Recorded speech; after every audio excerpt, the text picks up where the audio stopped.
Seeing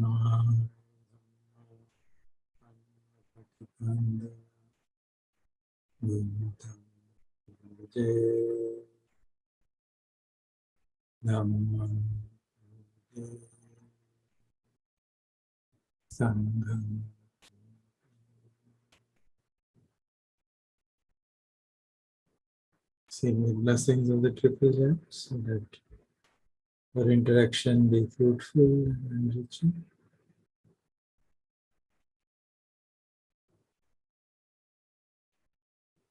So we have been discussing factors which inhibit our growth in Dhamma. So काफी निब्बिदा से शुरू किया था हमने, उससे फिर किस तरह से निब्बिदा जागे उसके बारे में चर्चा हुई। चर्चा में लगा कि कहीं जगह तो भगवान कह रहे हैं कि नित्य बोध है वही सफिशिएंट है निब्बिदा जगाने के लिए। कई जगह आत्मबोध की जरूरत पड़ी, उनके पहले 5 शिष्यों के लिए भी अनात्मबोध की जरूरत पड़ी।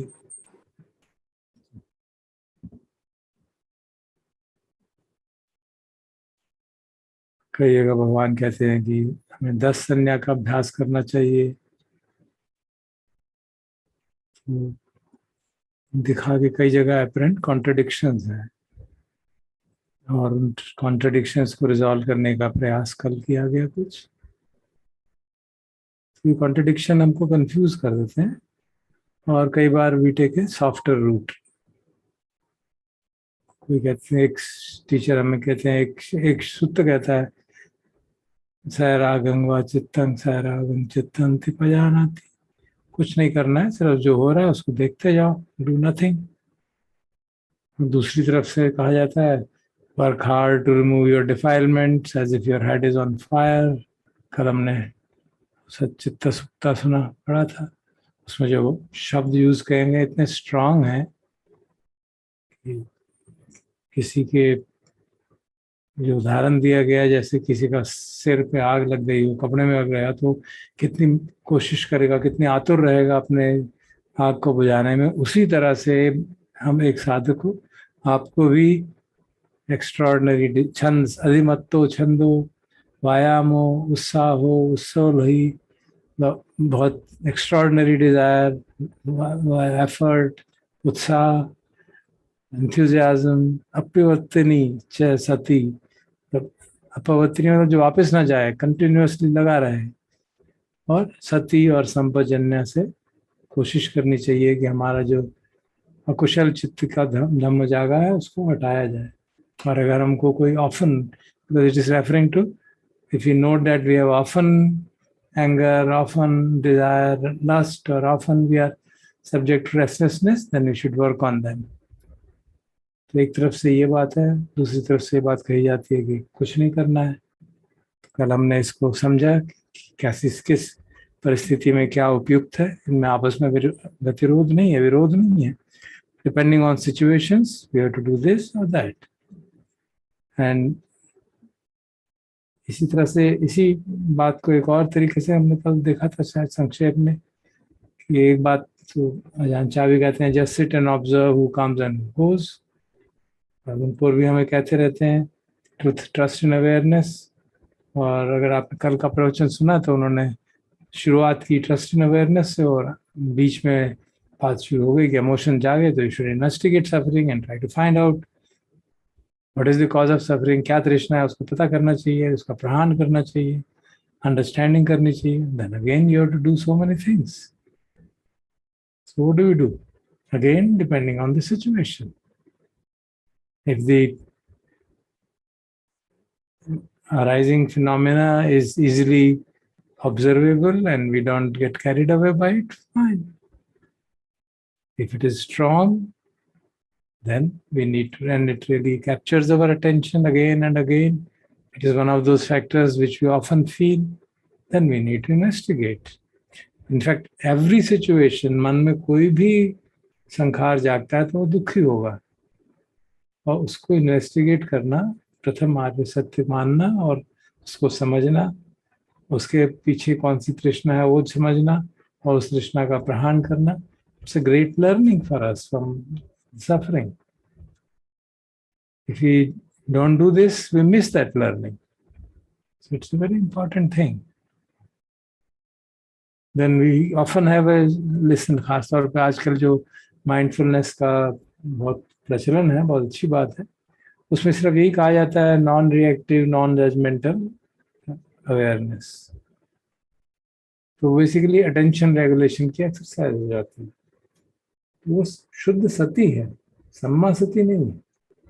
सम्मा सती में क्या भगवान कहते हैं, अलग अलग जगह डेफिनेशन दी गई है. एक जगह ये है कि सम्मा सती तब होगी जब आर्य अष्टांगिक मार्ग के सातों फैक्टर प्रेजेंट होंगे, तभी सम्मा सती होगी. नहीं तो वो शुद्ध सती रह जाएगी, उसका उतना लाभ नहीं होगा. टेंशन रेगुलेशन हो जाएगा, लेकिन you will not gate a real benefit from the point of view of extinction of suffering. भगवान ब्रह्म उसका उदाहरण देते हैं दोनों को फर्क बताने के लिए, कि एक राजा था जिसके अपने सभी लोगों को, उसने प्रजा अपने महल में जितने भी काम करते थे, गेट कीपर वगैरह, सबको माइंडफुलनेस की एक्सरसाइज कराते थे. वो सजग रहना चाहिए, हर समय सजग रहना चाहिए, और कभी non reactive non judgmental awareness की बात समझाई सबको. तो एक बार वो बाहर जा रहे थे सब, तो गेट कीपर से कहा, भाई सजग रहना. देखो, हाँ महाराज सजग रहेंगे. वो आते हैं 2-3 दिन बाद, तो देखते हैं कि महल जाते हैं, देखते हैं वहां तो सब चोरी हो गई, सामान सब निकल गया है. तो वो गेट कीपर से कहते हैं, भाई ये क्या हुआ, तुम यहाँ नहीं थे क्या? नहीं सर, हम बिल्कुल यहीं पे थे. कुछ लोग आए, हमने देखा वो आ रहे हैं, बहुत सजग होके देखा, ना हमने रिएक्ट किया ना हमने जजमेंट की, और वो गए, सामान आए, सामान ले गए. हमने फिर observed it very non reactively non judgementally. So Jan Brahm says, is that what we mean by mindfulness? Is that what sati is? Obviously, example itself shows it's not that.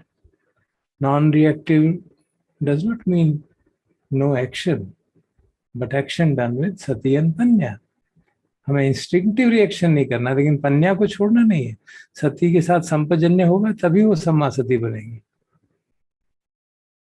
इसी तरह का कॉन्ट्रडिक्शंस बहुत आते हैं जब हम आज chanting जैसे हम करते हैं, उसमें भी से जरा धम्मोमी जरा मनती तो कौन, मैं जरा धर्मा हूँ, कौन है ये मैं? तो कहते हैं मैं है ही नहीं कुछ. तो जरा धर्मा किसका है? वो तो शरीर का है, तो एक खंड का है. व्याधि धम्मोमी मरण धम्मोमी, ये सब तो शरीर के धर्म है. So, but I am not supposed to be that. We talk of anatta. Why are we talking of this?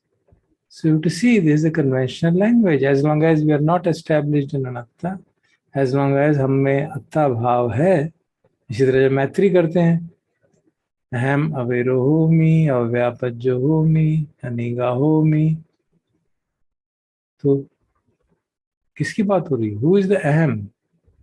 मैं कौन है यहाँ पे? So we're talking of the mind, mental factors. So you have to understand that, and not see कि ये तो अनत्ता के खिलाफ हो गया. This is referring to particular conventional language, and we can see what it is referring to. इसी तरह हम सुनते हैं अत्ता ही अत्तरो नाथ हो, कोई नाथ हो परोसिया, तो मैं खुद ही अपना नाथ हूँ. तो भगवान तो कहते हैं हमारा अपने पे कंट्रोल ही नहीं है, फुल कंट्रोल ही नहीं है, तो मैं अपना नाथ कैसे बन गया? तो नाथ में कहाँ गया? You can get into this kind of a different confusion. So we should be clear. We should investigate and find out what is the meaning of that, what is the implication of that. And there are even, हमने stillness flowing पढ़ी थी, उसमें दृष्टांत आता था, जहाँ तक मुझे याद है, कि पूछा जान सुमेर से, कहते हैं यंग मॉन्क, कि you must be really confused that we talk of Dhamma, which means all about letting go. सब में धम्मा अनालम अभिनिवेश से, किसी चीज के साथ अपने आप को आइडेंटिफाई मत करो.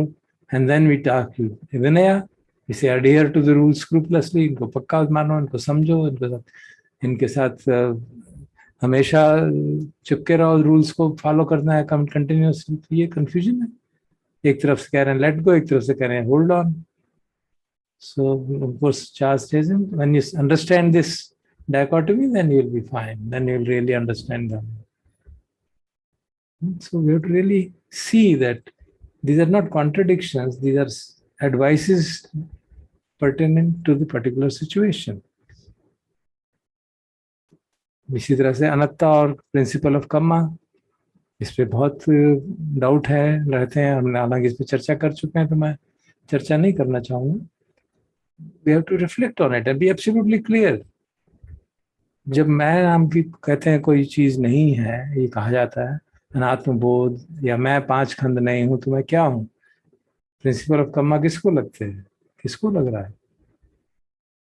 जब हम रोज चैंट करते हैं कम्मस्य का कम्मदायादा यम कम्मम करिष्यामि कल्याणम वा पापकम वा तस्य दायादो भविष्यामि, तो हु इज दिस यम कम्मम करिष्यामि? मैं नो कौन है जो ये काम कर रहा है और किसको उसका फल मिलेगा?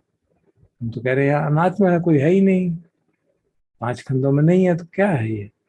We have discussed it, so I'm not going to discuss it. I just want to draw your attention that we should reflect on them and be clear, absolutely clear. Otherwise, doubts will always remain and we'll never be able to work with full enthusiasm. जितने doubts रहते हैं, उतना हमारा धर्म संवेग धीमा पड़ता चला जाता है. अभी हम निब्बिदा की बात कर रहे हैं कि संसार के प्रति कोई आकर्षण नहीं होना चाहिए. We should not take joy in the, we should not get lost in the joys of the world, which are all temporary. And then we say practice mudita. मुदिता तो है दूसरे के सुख को देख को सुखी होना है. So how do they relate to each other?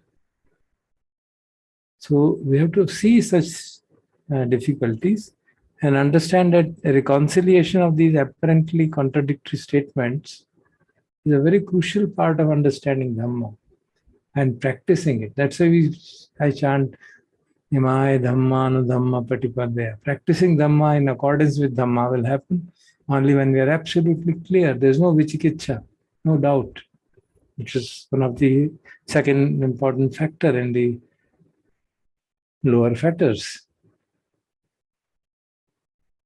तो इसके लिए हमको ओपन माइंडेड होना पड़ेगा. We have to understand things on the basis of our own personal experience. Which are the, जैसे कल हमने शायद सच्ची सुत्ता पढ़ा था, so we should find out which are the mental factors which are often present. Is it lust? Is it anger?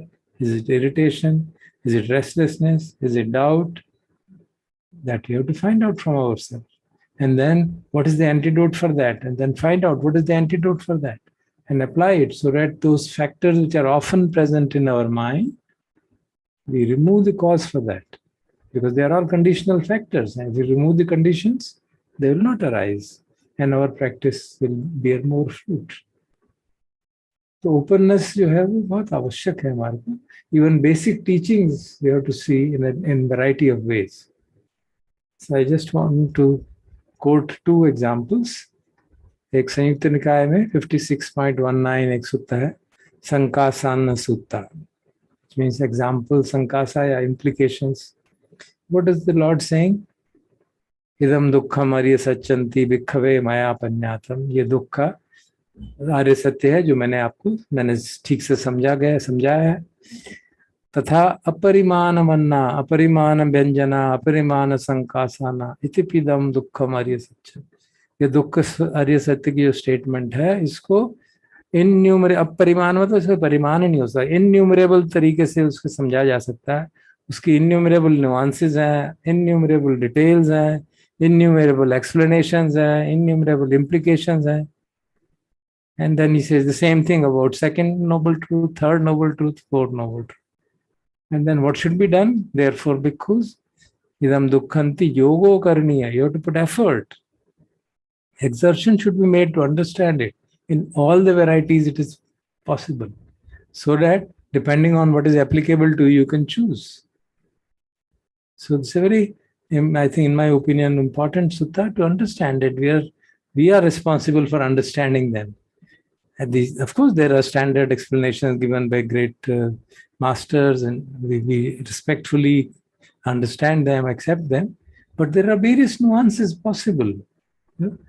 I'll just quote one more sutta.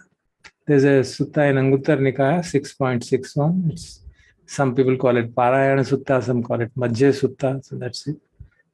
इसमें क्या परिस्थिति है कि सीनियर मॉन्क्स जो हैं पारायण वग्ग के क्वेश्चंस ऑफ मैत्रेय डिस्कस कर रहे हैं। आपको याद होगा दीप्ति जी ने हमको पारायण वग्ग के सारे सूत्र पढ़ाए थे 2-3 महीने पहले, बहुत महत्वपूर्ण गोइंग टू द अदर शोर वाले सूत्र। तो उसमें एक है क्वेश्चंस ऑफ मैत्रेय, तो उसमें एक मुख्य बात आती है, भगवान उसको जो उत्तर देते हैं, यो भोंतो विदित्वाना मज्जे मंताद लिप्पति तम ब्रूमी महापुरुषोति सोदसिब्बिनी मच्छगा। जो दोनों एंड्स को जानता है और मध्य में भी फंसता नहीं है, उसको मैं महापुरुष कहता हूं, क्योंकि वो उसने जो इन दोनों अंतों को जोड़ने वाली चीज है, जो उसको सिलाई करती है, वो उसकी सिलाई से बच गया है। What do you understand by this? What are the two ends? तो वो जो सीनियर भिक्खुज हैं वो डिस्कस करते हैं, भाई ये भगवान ने कहा तो ये 2 एंड क्या है और मध्य में क्या है।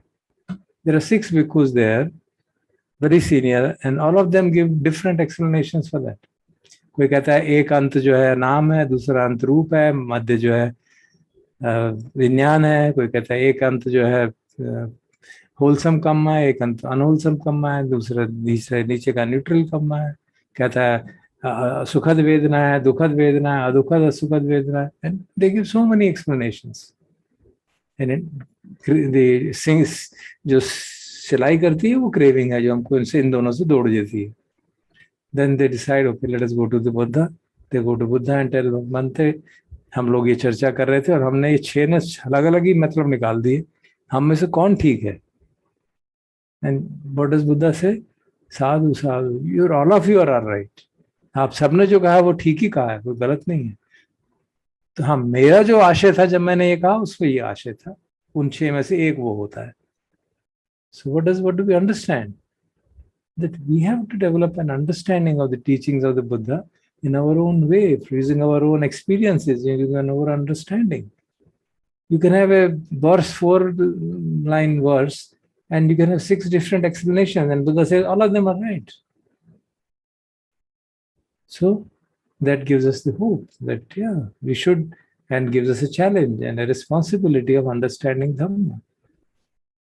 So it also tells us that we don't have to get kind of depressed about the fact कि मैं अभी भी मेरे को बातें समझ नहीं आई, और समझ नहीं आई तो we should do effort to. और जो कल बात कही थी उसकी पारमियों की, उसको लेके भी कुछ डाउट हो जाते हैं कि भाई हमारी तो पारमियां ही नहीं है। So what are these paramis? I tried to explain yesterday also. They are essentially the outcome of our practice. हमारी प्रैक्टिस भगवान ने क्या समझाते हैं? दान, शील और भावना। तो दान और शील पहली 2 पारमियां हो गई, और भावना अर्थात जो हमारी प्रैक्टिस है उसके जो रिजल्ट्स हैं वो बाकी की 8 पारमियां हैं। रिनंसिएशन, निखम्मा, पन्या, वीर्या, खांति, सच, अधिष्ठान, मेत्ता, उपेक्षा, they are all our practices. So we don't have to get disheartened. We can check, okay, इनमें से कौन सी पारमी हमारी अभी मुझको लगता है अपने इवैल्यूएशन में, जैसे वो सच्चे सूत्र में काम को इवैल्यूएट करना चाहिए, वहाँ पे डिफाइनमेंट्स की बात थी. So I would say we should also evaluate what are the paramis which are strong in me, which are not. How is my morality? How much dana I do? Is it, am I do it? Am I really attached? Renunciation is actually other name of nibbida. It arises from there. So how much is this really? Am I attached to the worldly things? How much is the energy I apply? Am I really applying energy to practice? Am I being patient? Am I equanimous? Whatever happens, am I practicing according to the teachings of the Buddha? Always following the truth. Do we practice loving kindness? So we can verify all of them and see किसमें हमको और effort करने की जरूरत है. We can do that effort. We can't. It's like, it's a kind of a kamma which you can do. And as we know, kamma is like a field in which the seed of consciousness grows. So field agar fertile hoga, well laid out hoga, which means we have done a lot of Dhamma work, we have done practice, whether we have done in last life or lives or not, in this life we can do. and improve on that so that the effort bears fruit. The land of Kamma is, Buddha says, Kamma is the field and consciousness is the seed. So seed will grow according to the field. If the field is fertile, it will give good fruits. So we have to have that patience, certainly, and practice. Basically, these paramis are the result of our practice done properly. So we don't have to really get disheartened. We have to really develop prajna. That is the key thing. Develop prajna so that all of these factors are seen in their proper light. And as we saw, the whole responsibility for developing prajna is with us. We study Dhamma, we understand Dhamma, and based on our practice, we try to see whether we are understanding is matching with our practice. Our practice is matching with our understanding. And wherever there is a deficiency, we try to sort it out. We try to meet a friend, a Kalyana Mitra, and contact, discuss, so that we are in a position to give up despondency and disheartedness and then move in the path of Dhamma. And all this जो हम कर रहे हैं पिछले करीब 2 हफ्ते से, उसका उद्देश्य भी यही है कि चलो वासा का पीरियड है, let us sit together and discuss Dhamma. And that's why I keep on repeating, kindly give your feedback, give your questions, and then I'll be benefited. All of us will be benefited, so that I can address them. To the extent my capability is there, it's available as a service offering to all of us. So I think it's time for me to stop.